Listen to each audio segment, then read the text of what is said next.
بسم اللہ الرحمن الرحیم۔ اعتکاف کی تین قسمیں ہیں: اعتکاف واجب، اعتکاف سنت اور اعتکاف نفل۔ اعتکاف واجب اگر کوئی شخص منت مانتا ہے کہ میرا یہ کام ہو جائے تو اتنے دن اعتکاف ادا کروں گا،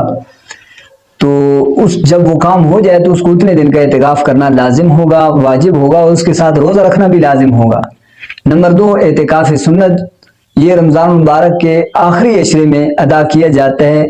20ویں روزے کے سورج غروب ہونے سے یہ وقت شروع ہو جاتا ہے اعتکاف کا، اور چاند شوال کے چاند کے نظر آنے پر یہ اعتکاف پورا ہو جاتا ہے۔ اور نمبر 3، اعتکاف نفل، اس کے لیے کوئی ایام، کوئی مقدار متعین نہیں ہے، اور اس کے لیے روزہ بھی شرط نہیں ہے۔ اعتکاف کے لیے شرط یہ ہے کہ مسلمان ہو، عاقل ہو اور پاک ہو، یعنی اگر مرد ہے تو حد سے اکبر سے پاک ہو، اور عورت ہے تو حیض و نفاس سے پاک ہو۔ مرد کے لیے مسجد جماعت یہ شرط ہے، یعنی جس مسجد کے اندر 5 وقتی جماعت ہوتی ہو۔ اور اس کے علاوہ واجب اور سنت اعتکاف کے لیے روزے کا ہونا یہ بھی شرط ہے۔ حضور صلی اللہ علیہ وسلم نے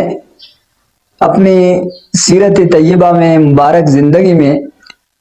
ہمیشہ اعتکاف فرمایا کرتے تھے۔ اعتکاف کی فضیلت کے لیے یہی بات کافی ہے کہ آپ علیہ الصلوۃ والسلام ہمیشہ اس اعتکاف والی عبادت کو ادا فرماتے رہے ہیں۔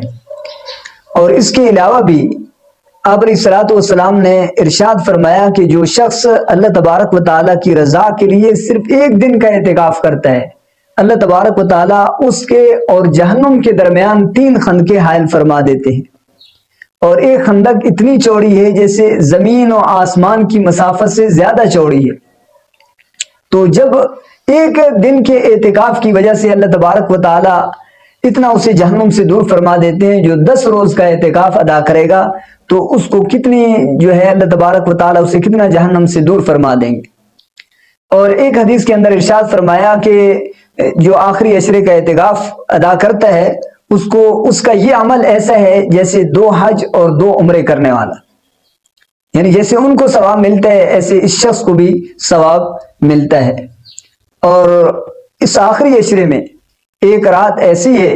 جو سورۃ القدر کے اندر اللہ تبارک و تعالیٰ نے ارشاد فرمایا لیلۃ القدر خیر من 1000 شہر،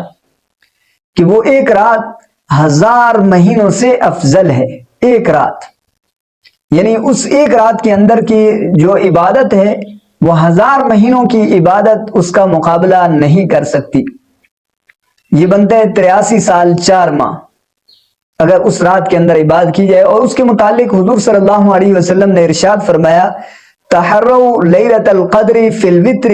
من العشر الاواخر من رمضان، اس رات کو یعنی لیلۃ القدر کی رات کو تلاش کرو رمضان مبارک کے آخری عشرہ کی طاق راتوں میں، اور وہ 5 راتیں بنتی ہیں۔ تو یہ کتنی بڑا اللہ تبارک و تعالیٰ کی طرف سے انعام ہے کہ اگر 5 راتیں اللہ تبارک و تعالیٰ کی عبادت کی جائے اخلاص کے ساتھ، صحیح نیت کے ساتھ، طلب ثواب کے لیے، اللہ تعالیٰ کی خوشنودی کے لیے، تو اللہ تبارک و تعالیٰ اس کو 83 سال 4 ماہ کی عبادت سے بھی زیادہ ثواب عطا فرماتے ہیں۔